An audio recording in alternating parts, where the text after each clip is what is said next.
Shalom saudara yang dikasihi Tuhan. Apa kabar saudara? Saya berdoa saudara dalam keadaan baik, sehat, serta berlimpah dengan ucapan syukur. Firman Tuhan datang kepada kita hari ini, doa yang dijawab Tuhan.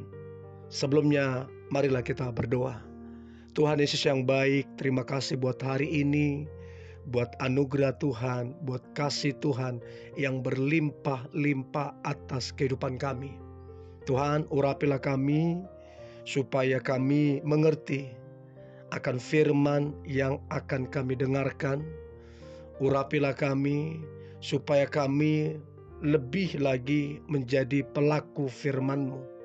Kami percaya kami pasti diberkati, dipulihkan, dan hidup kami menjadi berkat. Di dalam nama Tuhan Yesus kami dengarkan firman-Mu.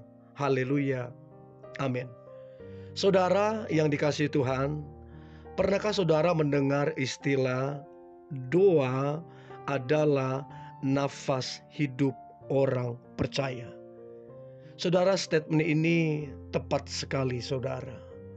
Orang-orang percaya yang rohaninya hidup adalah mereka yang berdoa.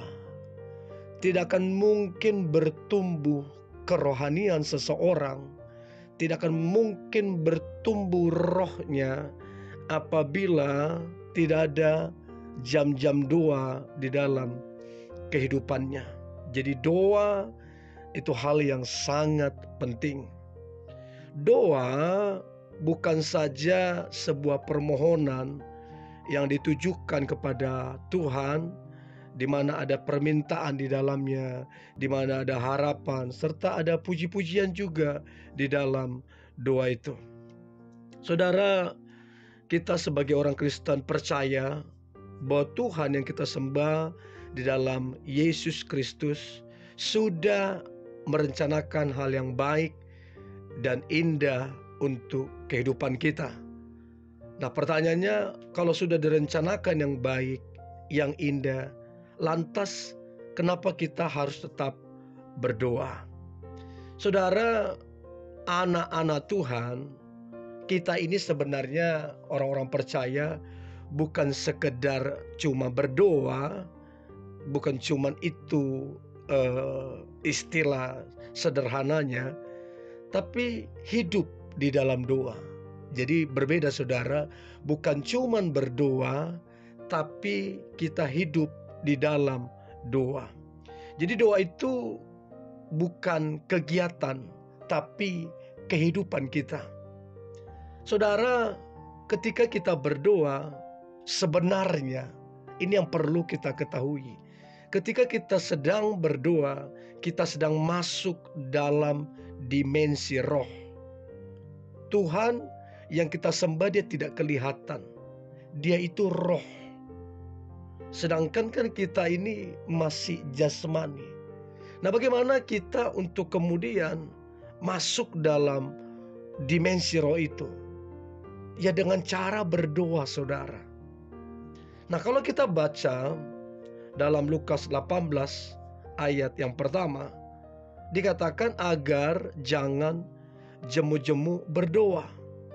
Di dalam Markus 11 ayat 24 dituliskan, apa saja yang kamu minta dan doakan, percayalah bahwa kamu telah menerimanya, maka hal itu akan diberikan kepadamu.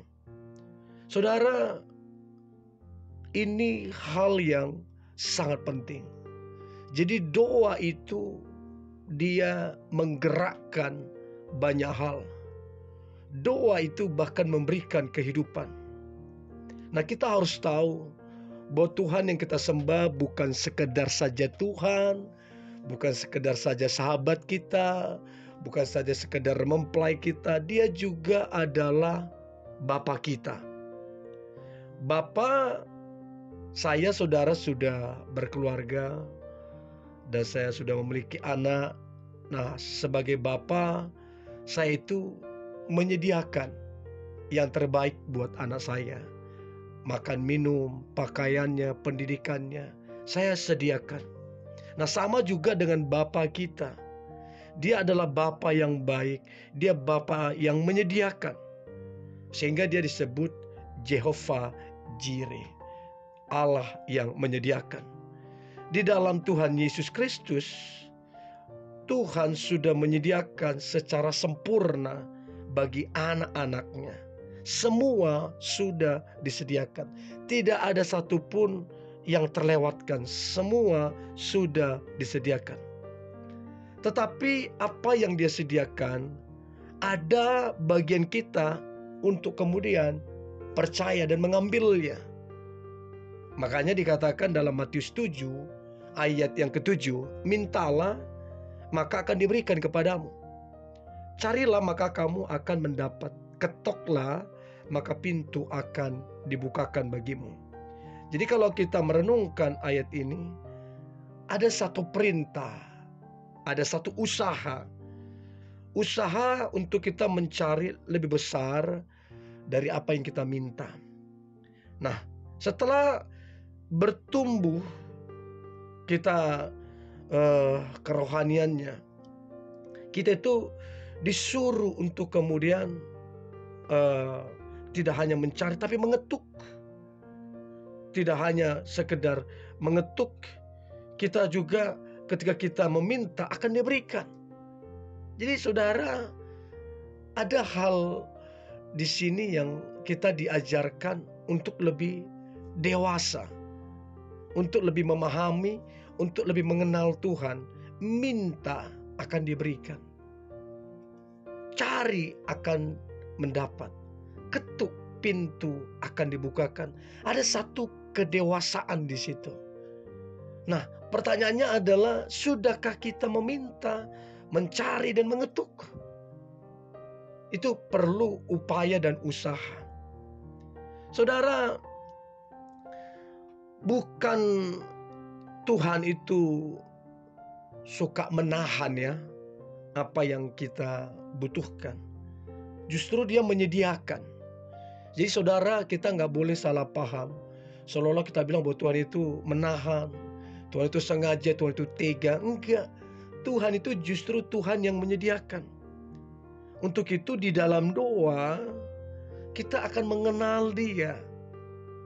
Di dalam doa kita akan tahu Tuhan secara pribadi. Nah, untuk itu pentingnya kita berdoa. Nah, ketika kita berdoa saudara, hal yang lain, kita sedang membentuk yang kekal, yaitu buah roh. Jadi orang yang suka berdoa akan muncul, akan keluar buah rohnya. Lalu kemudian hidupnya itu jadi berkat. Jadi aneh kalau kita bilang kita suka berdoa, tapi kita tidak menunjukkan buah roh. Tapi sekali lagi saudara, semua butuh proses. Prosesnya adalah makin maju, bukan makin mundur.